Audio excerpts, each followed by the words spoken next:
Вы смотрите «Своих не бросаем». О подвигах современных героев, о тех, кто приближает победу в тылу. С вами ветеран боевых действий, участник СВО Артур Галеев. И военкор-волонтер Юлия Краснова. Сегодня у нас в гостях участник СВО из Иглинского района Республики Башкортостан. Военнослужащий штурмового отряда 11-й танковой бригады. Виталий Наумчик. Виталий, здравствуйте. Здравствуйте. Виталий, 3 высших образования. Юрфак БГУ, БАКСУ по специализации руководитель высшего звена. Работа в правоохранительных органах. Вы еще и депутат по Иглинскому району Республики Башкортостан. И вот вы идете в штурмовое подразделение. Это был осознанный выбор. После начала СВО супруга, понимая мой характер, к этому мысленно готовилась. И уже в 24 году я осознанно после выборов в Иглинский совет принял решение отправиться в зону СВО. По отношению попал в 11-ю танковую бригаду, где до сих пор, соответственно, и служу. В 2024 году в каком месяце? В октябре. В октябре 2024 года. Штурмовые подразделения выполняют самые сложные задачи. Я по себе знаю, потому что я служил в 6-м гвардейском танковом полку в подразделении мотострелкового батальона. Я командир отделения, командовал отделением из 6 человек. Это очень трудно. В чем заключается ваша задача? Задача непосредственно в обнаружении зачистки, наведения артиллерийского огня, взаимодействия с союзными подразделениями в ходе работы. Спасение мирных жителей. Спасение мирных жителей, эвакуация мирных жителей с переднего края. Виталий, на экране видео, где это было? Это город Рубежное, Луганской Народной Республики.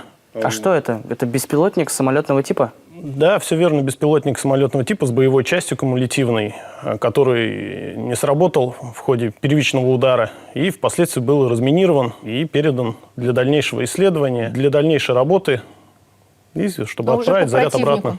Так точно. А как вам удалось его сбить? Был поражен средствами зенитного дивизиона и впоследствии уже был разминирован. Основная часть его ушла, соответственно, в музейную часть. Боевая часть отправилась обратно в работу. А где этот музей находится? Какой музей? На территории Луганской Народной Республики. Теперь назад надо отправить. Сейчас отправим назад. Здесь вы, да, на кадрах, Виталий? Все верно, да. В этот момент происходил налет БПЛА.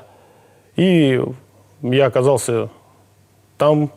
И происходило разминирование нескольких летательных аппаратов беспилотных. Один из них угодил в магазин, не разорвался. Было принято решение его разминировать на месте и деактивировать, достать. И уже для последующего уничтожения боевой части. А сами беспилотники, которые не были повреждены, были перепрограммированы и направлены для дальнейшей работы по противнику. Виталий, но это редкие кадры. Это чудо, что удалось записать. Ну, согласен, в этом и есть, заключается деятельность. Наша задача как военнослужащих в любом случае как-то обезопасить мирных жителей, принять решение и принять ответственность за это на себя. А ведь буквально недавно вы были ранены. А как это произошло? Все верно. При выезде с позиции, с леса, было поражение FPV-дроном. Он заходил на наш автомобиль. Мы успели покинуть автомобиль, и, соответственно, дрон попал под автомобиль, и нас вместе с водителем зацепило. Были множественные осколочные ранения. А долго находились в госпитале? 10 дней я пролежал в госпитале непосредственно в Луганской Народной Республике. Потом был отправлен в отпуск по ранению и, соответственно, посетил как раз санаторий. А в каком санатории вы проходили реабилитацию? Мы вместе с женой и ребенком отправились в санаторий Карагай по путевке. Для участника СВО провели там 8 или 9 дней. Мне полностью все понравилось вообще. Это мера поддержки? Да. Это одна из мер поддержки. Нашей республики. Так точно, все верно. А еще вы пользовались какой-нибудь мерой поддержки? Бесплатное питание для ребенка и какие-то мероприятия для ребенка, как отец которого участник СВО. Это многие бойцы этим пользуются, и это огромная благодарность республике за это. А нашим детям администрация городского округа город Уфа выдает значки «Мой папа герой». Так точно, такой значок тоже имеется. У вас же сын, ему 13 лет, как зовут? Все верно, Мирон. Они ходят в школе и хвастаются вот этими значками. Не хвастаются, вот мой а папа гордятся. Герой. Ну, наверное, так и есть, да. Мой не хвастается, но гордится, да. У вас за плечами опыт работы и в правоохранительных органах, и армейская служба, где все четко, где по дисциплине, по режиму? Ну, я считаю, что армия – это мое, само по себе. И, наверное, супруга тоже так считает. Поэтому с началом СВО она уже осознавала, какое мероприятие будет в дальнейшем. Но все равно, наверное, было сложно принять. Было сложно принять, были разговоры, были и отговоры были, но совместное семейное решение было принято такое. Ваша семья в Уфе. Всё Вот верно. они на фото здесь. Где это вы? В каком парке? В Парк Победы в поселке Иглино. А кто ваша семья? У меня в семье супруга Ирина и сын Мирон. Наверняка не часто удается выходить на связь. Стараемся максимально связываться с супругой для поддержки, потому что многие вопросы здесь идут параллельно у супруги, соответственно, это нужно помогать. И ребенок регулярно также сам звонит, выходит на связь, либо оставляет сообщение, я по возможности А отвечаю. ваш сын еще играет в хоккей? Да, все Вратарь? верно. Да, он А вы вратарь. болеете за Салават Юлаев. Я болею за Салават А Юлаев, да. Почему жена у вас болеет за, За автомобилиста. автомобилиста? За автомобилист, да, верно. Ну, получилось так, что мы пришли на игру Салават Юлаева, и нужно было составить оппозицию мне, я болею за Салават Юлаев, а она, соответственно, автомобилист. И автомобилист нам импонирует как команда. Мы много раз с семьей были в Екатеринбурге, поэтому и поддерживаем их тоже. У нас есть ребята, кто с Татарии, вот мы, когда зеленое дерби, мы соревнуемся и как-то поддерживаем друг друга в этом плане. Везде свои традиции. Давайте посмотрим еще ваши фотографии из зоны СВО. Это где? Что за населенный пункт, помните? Рубежная. Очень похоже что-то вот у Да. Луганской Народной Республики. Все верно, это также Луганская Народная Республика. А что для вас боевое братство? Это те ребята, которые неоднократно меня спасли и которые готов спасти я. Вот они здесь на кадрах. Всё С кем-то верно. из вашего подразделения вы были знакомы до? Нет. Все наши взаимоотношения сформировались непосредственно уже в зоне специальной военной операции. И скажу честно, что это очень искренняя и преданная дружба. Виталий, а как у вас там налажен быт? Быт налажен, организованы и бани полевые, и бани в лесу есть. Есть места для отдыха, места для политических занятий личного состава. А что помогает держать себя в форме? Вы зарядку делаете? Начали вводить, что зарядку, какая-то любая физнагрузка, что-то какие-то мероприятия физические, больше в такой игровой форме между собой, но позволяет держать в тонусе, потому что нагрузки большие, поэтому это необходимо. Ну, армейская служба за плечами, и тут, наверное, чуточку, но легче. Сильно все поменялось с момента моей службы в вооруженных силах в составе срочной армии к моменту непосредственной СВО. Сильно поменялись средства, сильно поменялась работа боевая, сильно поменялись взаимодействия, уровень взаимодействия и уже непосредственно техническая оснащенность армии. Вы выезжаете на полигон, отрабатываете какие-то навыки, наверное. Все верно, да, это плановые стрельбы из пулемета по движущимся и в данном случае по недвижущимся целям. Каждый военнослужащий штурмового подразделения практически обязан владеть всеми видами стрелкового оружия, потому что не всегда свое закрепленное оружие может быть на руках. Это может быть и под руками и гранатомет, и пулемет, и различные средства, которыми мы обязаны работать в данном случае. Все, стараемся овладеть всем, чтобы с этим, по крайней мере, проблем не было. Наверняка у вас тоже есть какие-то свои истории. Да, есть небольшая история, она больше комическая. Мы собирались на краткосрочную боевую задачу в составе 3 человек.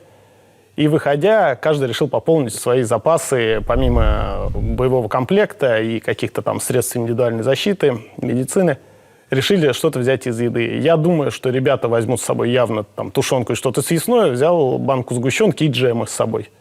Ну и в итоге все, кто по очереди заходили, тоже что-то брали. И по итогу в лесу оказалось, что в 3 рюкзаках у нас сгущенка и, соответственно, джемы. Да.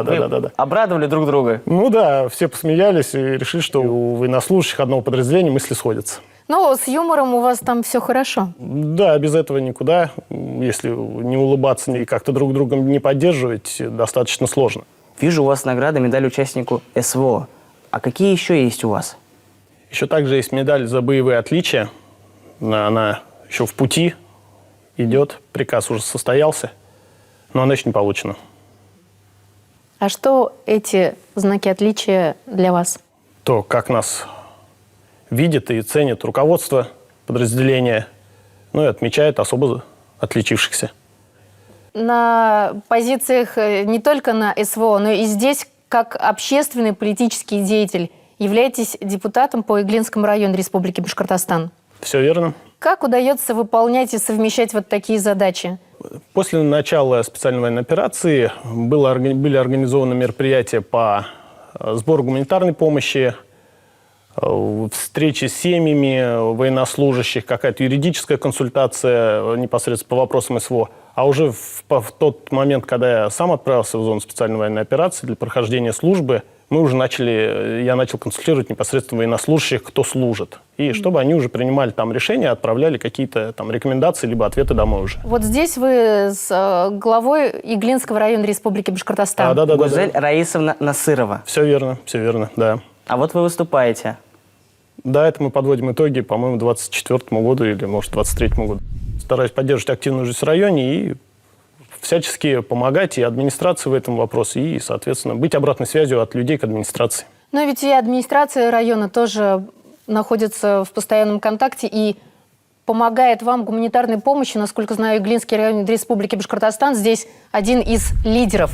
И Гузель Раисовна Насырова сама неоднократно выезжала туда за ленточку. Удавалось ли вам с ней там пересечься? Практически каждый гуманитарный конвой, а их от Иглинского района уже было 55, мы встречались. Все, она лично передает из рук в руки, неважно, где находятся бойцы. Мы стараемся там, если где-то кто-то удаленно, стараемся подъезжать все вместе, чтобы там сфотографировать, запечатлеть этот момент. И она со всеми переговорила, узнала необходимости, потребности, может быть, какие-то вопросы есть по мирной жизни у семей. Смелая женщина. Согласен, смелая. Вопрос важный. Наверняка с начала СВО в вашем мировоззрении что-то поменялось. И вот как теперь звучат для вас такие слова, как «Родина»?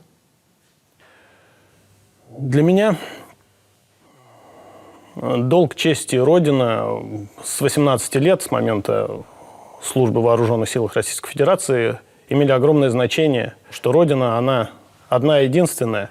И много можно говорить непосредственно о специальной военной операции, но ее необходимость была. И мы находимся там и выполняем свои задачи.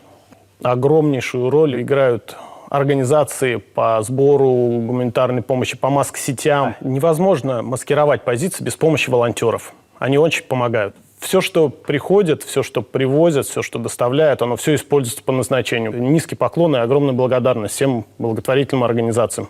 И всем жителям Республики всем Башкортостан. жителям, да, потому что специальная военная операция коснулась всех и каждого практически И объединила. сейчас. Да, и объединила. Берегите себя, своих сослуживцев. Свой тыл, свою Спасибо семью. вам большое. Большое спасибо, что пришли к нам в студию. Вам спасибо. Сегодня у нас в гостях был участник СВО из Иглинского района Республики Башкортостан, военнослужащий штурмового отряда 11-й танковой бригады Виталий Наумчик. Увидимся через неделю. Победа будет за нами.